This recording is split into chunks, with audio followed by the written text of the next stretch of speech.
세계 최대의 히토류 매장국인 중국이 히토류를 가지고 보복하드로 활용하고 있습니다. 중국 내에 미확인 히토류량을 1억 톤으로 추정하기도 했으며 2010년 기준 생산량은 전 세계 생산량의 97%를 차지합니다.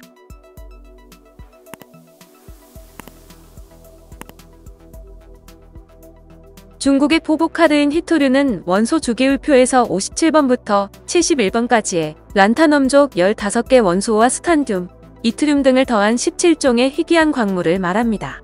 열 전도율이 높고 환경 변화에도 성질을 유지하는 항상성을 갖춰 반도체 디스플레이뿐 아니라 전기차 군사무기 등에도 사용됩니다. 미국 군수기업 록히드 마틴의 경우 F-35 전투기와 패트리어트 미사일 등 상당수 무기가 히토류로 만들어진 부품에 의존합니다. 미국에서 수입하는 히토류의 80%는 중국산입니다.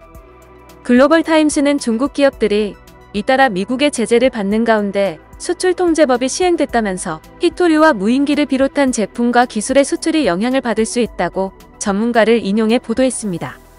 중국은 2016년 수출통제법 입법 계획을 발표한 후 초안 공개와 심의를 거쳐 지난해 10월 최고 입법기관인 전국인민대표대회 상무위원회에서 법안을 통과시켰습니다.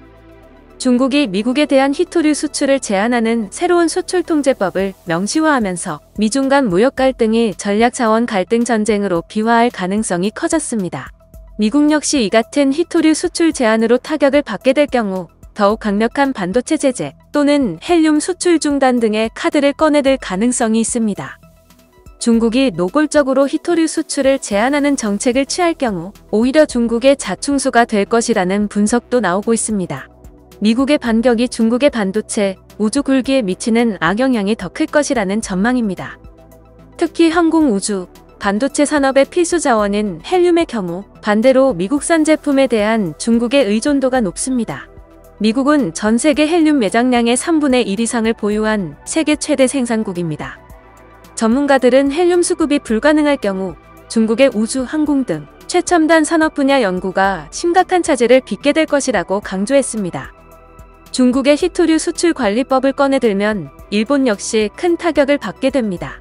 중국에서 생산된 소재를 수입해 일본에서 가공한 뒤 미국에 수출해도 규제 대상이 된다는 의미도 있습니다.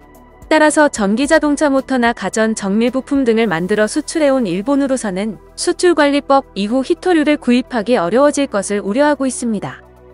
일본은 지난 2010년 센카쿠 열도에서 중국인 선장이 일본 해경에 체포되는 사건이 있었고 중국의 히토류 수출이 알 수 없는 이유로 지연됐습니다. 중국인 선장 체포에 대한 보복으로 여긴 일본은 세계무역기구 협정 위반이라고 항의했고 중국 정부는 환경보호를 위한 것이기 때문에 위반이 아니라고 응수했습니다. 하지만 일본은 2012년 4월 일본 대기업 히타치가 히토류를 사용하지 않는 산업용 모터를 개발했습니다. 2012년 3월에는 미국, 유럽연합과 함께 중국의 히토류 수출 규제를 WTO에 제소했고 2014년 8월 중국의 규제가 WTO 협정 위반이라는 판결을 얻어냈습니다. 중국에 대한 히토류 의존도가 2009년 86%에서 2015년에는 55%까지 떨어져 중국의 히토류 업계는 2014년 적자를 냈습니다. WTO에서 패소한 중국 정부는 2015년 1월 히토류 수출 규제를 전면 철폐한 적이 있습니다. 하지만 시진핑 중국 국가주석은 지난 2020년 히토류 생산업체를 방문한 자리에서 히토류는 중요한 전략 자원이라고 강조한 바 있습니다. 영상을 시청해주셔서 감사합니다. 여러분의 좋아요, 구독은 큰 힘이 됩니다. 지금까지 헤드라인이었습니다.